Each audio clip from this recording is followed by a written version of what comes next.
Eu agora passo a palavra para o senhor Sérgio Aprobato Machado Júnior. Obrigado.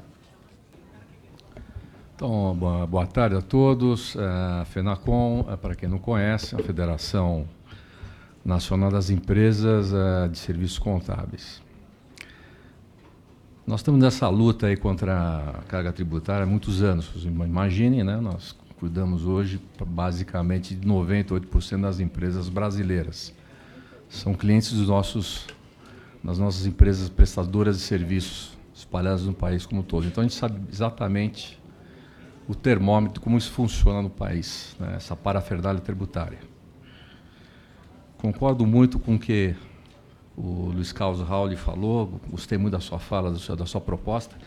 E o Helenilson, parabéns, Helenilson, pela sua fala. Você roubou muito do que eu ia falar aqui, então gostei muito do que você falou. Não vou ser redundante em muita coisa que você falou, mas vou, enfim, comentar algumas coisas. A minha ideia aqui é também trazer algumas reflexões. Acho que esse tema, reforma tributária, é um tema extremamente complexo, extremamente delicado. A gente precisa ter muito cuidado em querer passar isso de forma muito rápida. Temos que ter cuidado, muito cuidado, né? E foi muito colocado muitas coisas importantes aqui. Acho que a questão da vedação da medida provisória em temas tributários é uma coisa extremamente importante.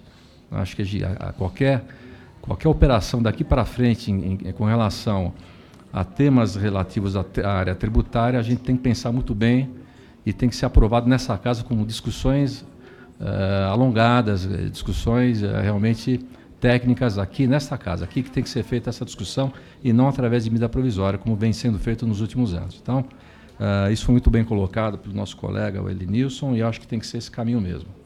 Com relação à concessão de benefícios fiscais, né, Helenilson, acho que das propostas apresentadas aqui, a do Raul, ele apresenta, sim, a concessão de benefícios, né? Ele tem essa abertura na proposta dele. A PEC 45 não tem, ela não tem concessão nenhuma de benefício em sua proposta.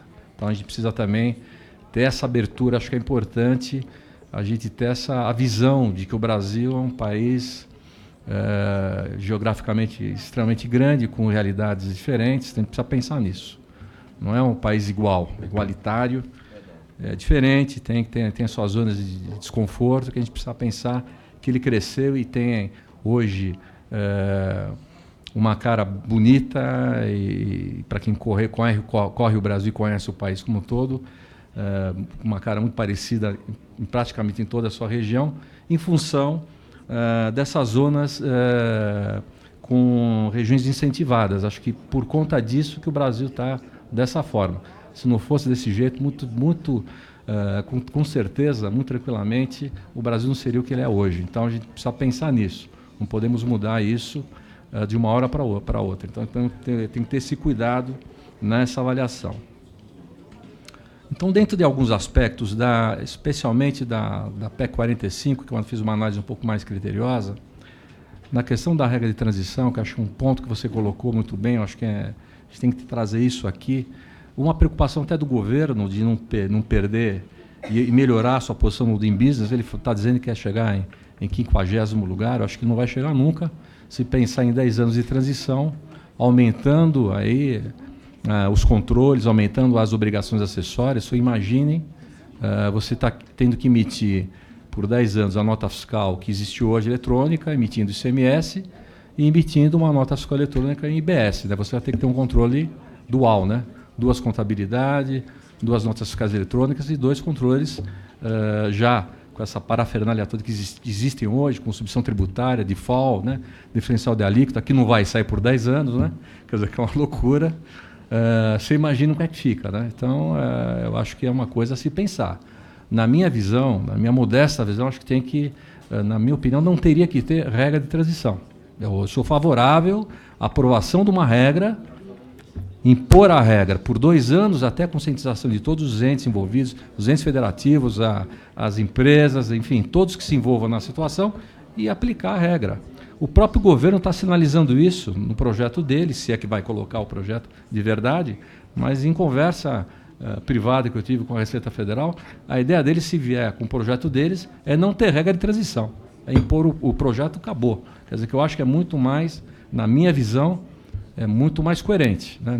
Evidentemente, você não vai colocar da noite para o dia. Você vai ter um período para conhecimento da sociedade, conhecimento das empresas, né? Exatamente, para a elaboração dos sistemas e da adaptação, de como vai ser feita essa transição e aplicar essa operação. Então, acho que isso é muito mais, na minha visão, é muito mais coerente do que fazer uma regra de transição em que você vai ter muitas distorções, né?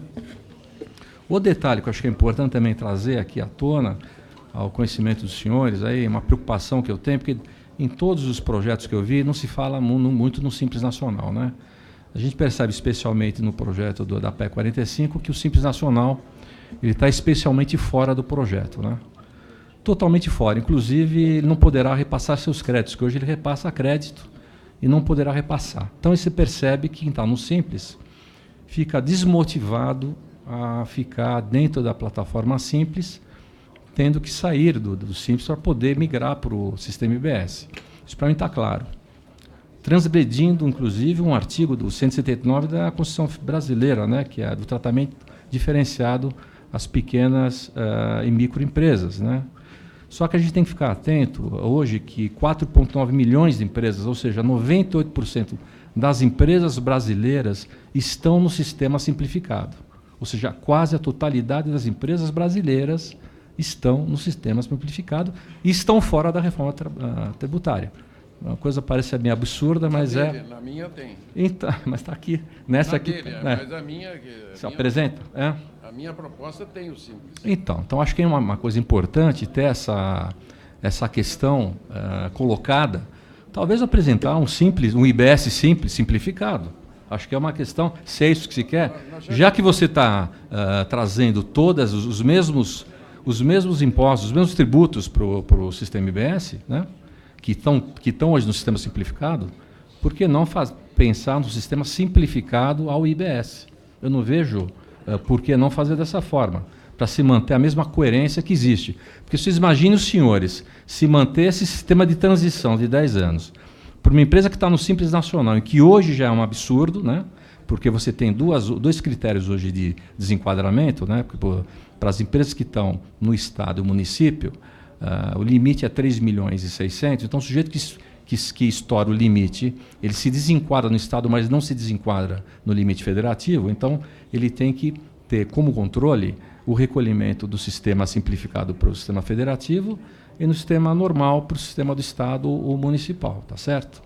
Imagina os senhores dentro do sistema do IBS, por 10 anos de transição, ele vai ter que ter 3 controles de apuração de impostos, né? Que seria o sistema de apuração normal ICMS e ISS, o sistema simplificado para o sistema federativo, a 4.800, mais o IBS, que imagino eu, né, naquela tabela de transição aos 10 anos. Portanto, ainda mais para essas empresas, que são as empresas menos favorecidas, que ficaria um custo absurdamente inviável e que a gente precisa pensar claramente como fazer essa transição para essas empresas. Portanto, quero deixar aqui claro a minha posição contrária a esse regime e essa regra de transição. Sou totalmente contra e vamos pensar claramente no sistema hoje do Simples Nacional e apostar numa transição do sistema do Simples Nacional ao sistema do provável IBS que será implementado ao Simples, às empresas que estão no sistema simplificado. Acho que é importante termos essa visão também, ok? E, por último, também pensar aí, no setor de serviço, que também está bastante... tem muitos setores, muitas empresas do setor de serviço têm feito as suas contas, aí tem percebido que esse setor de serviço terá um problema bastante preocupante se, de fato, as alíquotas forem iguais, né, homogêneas para todos os setores da economia, né, o setor industrial, o setor de comercial e o setor de serviço, né?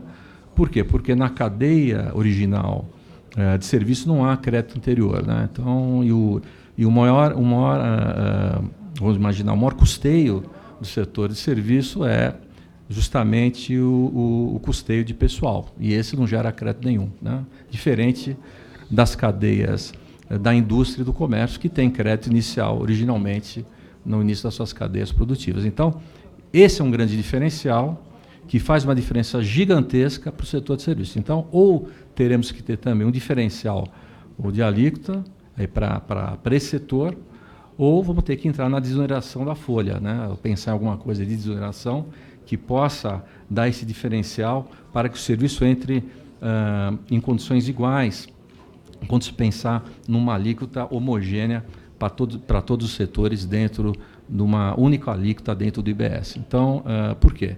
Apesar do que o Bernal tem dizendo, não, mas isso aí é um imposto não cumulativo e que você só vai repassar o crédito, você não vai ter esse custeio na sua empresa, no seu negócio, mas você vai onerar na ponta o consumidor, né? Então, o consumidor de serviço lá na ponta ficará com preço absurdamente alto, né? Então, na verdade, será que ele vai consumir o seu serviço lá na ponta? A gente não pode esquecer que todos nós aqui somos consumidores também lá na ponta, de serviço, né? Então, será que um serviço hoje você paga 10, você vai pagar 20? Não sei quanto você vai pagar.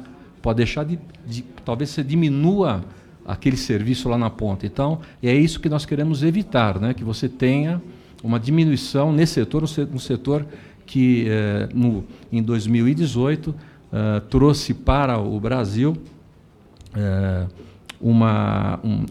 dados do IBGE, 75,8% do PIB foi representado pelo setor de serviço. Então, a gente tem que ter isso em mente, a importância desse setor ao crescimento do PIB brasileiro, hoje representado. Não, e, na verdade, o setor de serviço vem crescendo mundialmente em todos os países, mas o Brasil é um reflexo disso muito forte. Então, a gente precisa ter esse cuidado, especificamente com o nosso setor de serviço. Então, eu acho que, em termos de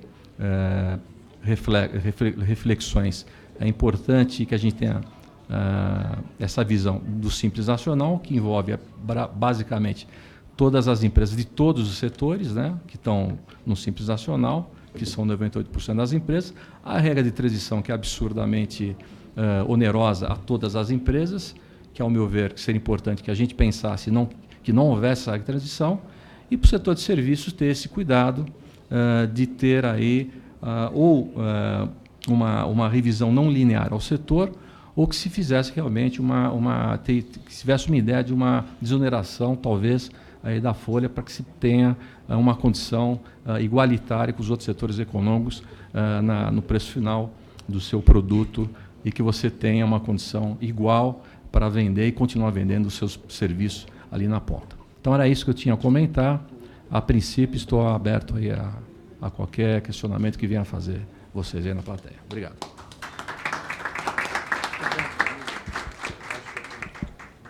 Agradecer ao Sérgio da FENACOM, né? Eu escutava atentamente, eu acho que essas pequenas microempresas ficaram fora, eu entendo que continua como é hoje, então, né? Sendo privilegiadas, e me preocupa muito quando ele fala